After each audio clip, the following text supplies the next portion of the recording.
সময়, এবং উনি সিদ্ধান্তটা ছিল যে আমাদের নারী, আমাদের যারা মেয়েরা আছে, যারা পিছিয়ে পড়া জনগোষ্ঠী আছে, যারা স্কুলে যেতে পারে না, কলেজে যেতে পারে না, আর্থিক অনটনের জন্য পড়াশোনা করতে পারে না, তাদের জন্য ক্লাস 1 থেকে একেবারে হাই স্কুল পর্যন্ত তিনি শিক্ষা অবৈতনিক করেছিলেন।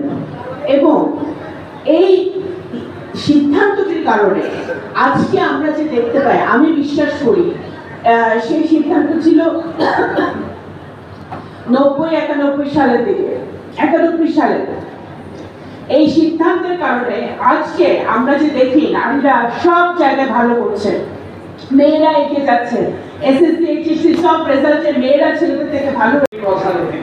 আমি ওনাকে সামনে রেখে একটা কথা না বললে আমার রাজনৈতিক যে কেরিয়ার, সেই কেরিয়ারটা আমার উত্থানটা কি, আমার এই জায়গায় ওনাকে বলতে হবে। সেটা হলো জনাব কে এম ওবায়দুর রহমান। আমি জানি না আজকের প্রজন্ম তোমরা এই নামটা জানো কিনা, জানো? আমরা আমানুল্লাহ আমান যেন আমরা নিশ্চিত করতে পারি মঞ্চে যারা দায়িত্বশীল আছেন, আমি মনে করি তারা এদিকে দেখবেন। আমাদের সন্তানরা অত্যন্ত মেধাবী আমি মনে করি। আজকে অনুষ্ঠানে শুরুতে পবিত্র কোরআন থেকে তেলাওয়াত নিয়ে আসছেন জনাব আবু সুফিয়ান, প্রভাষক, ইসলাম শিক্ষা, president professor doctor Niazuddin Ahmed, presidential school and college.